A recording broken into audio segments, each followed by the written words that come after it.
En français pour la réception. D'accord.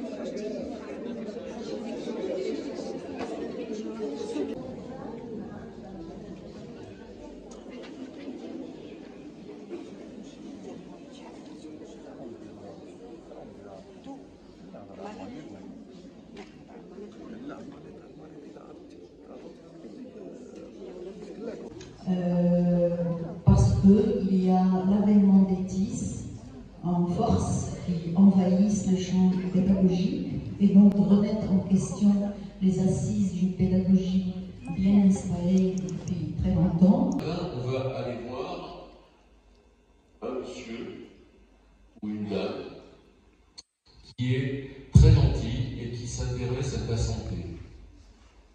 On va aller le voir pour qu'il regarde comment tu fonctionnes, comment tu es. Ça s'appelle un médecin.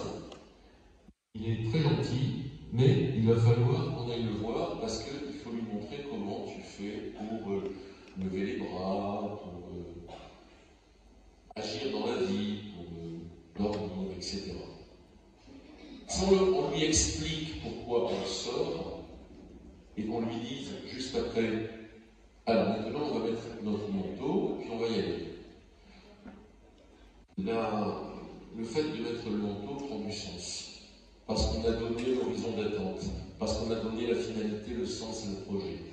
Et quand j'utilise le sens, j'utilise le mot sens dans les trois sens du mot sens. Quels sont les trois sens du mot sens? Le premier sens, c'est la direction, le cap. Comme quand on roule sur une route et qu'il y a un sens unique, il y a un double sens. Le sens, c'est la direction. Le deuxième sens du mot sens, c'est la signification, c'est-à-dire quelle est l'utilité de ce que l'on fait. Ce mot sens qu'il ne faut jamais négliger, c'est le sensible, c'est-à-dire les cinq sens de l'être humain, la vue, le goût, l'odorat, le toucher, l'ouïe. Et au quotidien, je vous invite, mes chers collègues, à faire ce petit jeu une fois par jour pendant 4 à 5 minutes. Vous allez voir que vos élèves vont attendre ça comme un sucre d'orge qu'on va leur offrir en fin de matinée ou en fin de journée. Ils attendront le jeu des inférences avec un immense plaisir car les enfants adorent ça. Maîtriser le geste par du graphisme pour faire entrer progressivement dans la maîtrise de la lettre. Parce que sinon, on demande aux élèves un effort colossal en écrivant des lettres, en leur demandant d'écrire des lettres, sans leur avoir donné les moyens de réussir cette activité. Bon, enfin, c'est un débat sur lequel nous pourrions passer des heures.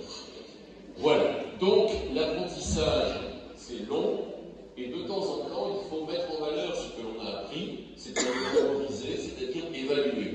Mais c'est pas entière et pas entièrement à part. C'est un exercice où on doit développer la souplesse de la main, la maîtrise de la tenue du stylo ou du crayon, avant de faire de l'anxiété chez les élèves, pour qu'ils sachent écrire les lettres. Les mots, laissons-leur le bonheur de construire leur savoir-faire, leur savoir, avant de leur imposer d'écrire correctement comme la maîtresse. Alors, la maîtresse lui dit, bah, si tu veux, moi je peux t'aider, parce que Aurélie, elle est dans la classe d'à côté. Si tu me dis ce que tu veux lui dire, je peux lui écrire, et on va ensuite donner la lettre à la maîtresse d'Aurélie, et la maîtresse va lire la lettre à Aurélie. Vincent, il est content, il est d'accord. Alors, la maîtresse, elle lui dit, qu'est-ce que tu veux lui dire? Je dis si elle veut venir avec moi. Alors, la maîtresse lui dit, bon, mais d'accord, seulement, si tu l'avais devant toi, tu lui dirais, je dis si elle veut venir avec moi? Non, je lui dirais, est-ce qu'elle peut venir avec nous? Et si tu lui parlais vraiment au lieu de elle, alors le Vincent il réfléchit, tu veux bien venir avec nous au zoo? Ça prend ici 10 secondes, ça prend en classe 20 minutes de faire passer l'enfant du elle au tu.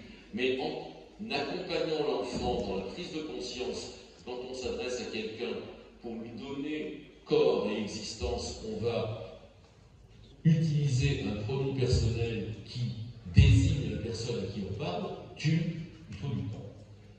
Donc, la maîtresse arrive à « tu veux bien venir avec nous au zoo, avec Vincent ». Et comme Vincent, il est assez futé, il est assez malin, tout d'un coup, il comprend que s'il veut qu'Aurélie vienne à son anniversaire, il faut lui donner du « cher Aurélie ». Et là, il est sûr qu'Aurélie, elle va venir. Chère Aurélie, elle va craquer, c'est sûr. Elle est en train de lui apprendre beaucoup de choses, la maîtresse. Alors, à la fin de cette activité-là, Vincent lui dit « Allez, tu la mets dans l'enveloppe et tu lui donnes. » Alors, la maîtresse, elle fait son métier. Oui, mais qui c'est qui lui écrit? C'est moi. Mais moi, c'est qui, moi? Ah, tu t'appelles comment? Vincent. Et il comprend tout d'un coup qu'il doit écrire son prénom en bas de la lettre. Il apprend des compétences langagières et il forge de l'autonomie. Vous voyez tous les apprentissages que l'on peut développer grâce au projet, et les rituels sont un excellent moyen de rassurer les enfants et de leur donner des repères d'action et du sens dans l'action. Quatrième exemple que je voulais prendre pour évoquer l'anticipation. En classe, on apprend des chansons, des comptines, des poésies, et on peut les dire collectivement, et on cultive sa mémoire, on apprend avec plaisir. Mais il y a, à partir de la grande section, et puis surtout en élémentaire, ce qu'au Maroc on appelle l'école primaire, mais primaire ça veut dire maternelle et élémentaire. Mais peu importe. Bref, ce dont je parle, la récitation en maternelle, vaut pour tous les niveaux de l'école primaire.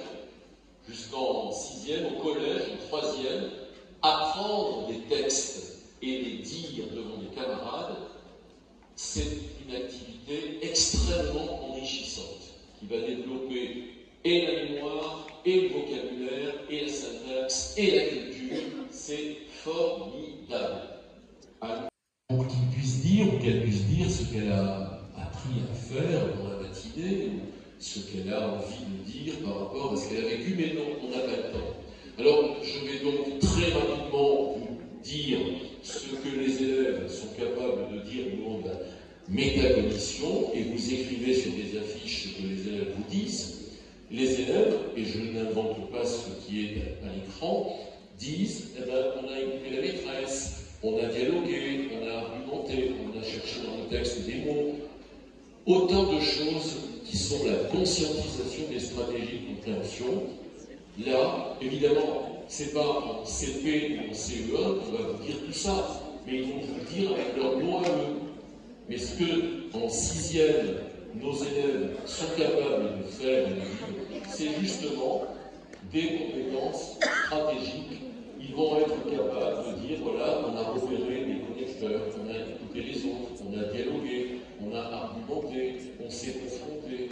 Et lorsque les mots ne sortent pas, ce sont les coups qui sortent. Donc il faut que les mots sortent pour justement transcender la violence. On développe ainsi, avec la métacognition, la prise de conscience de ce qu'ils font quand ils apprennent à comprendre. On développe ainsi les compétences stratégiques.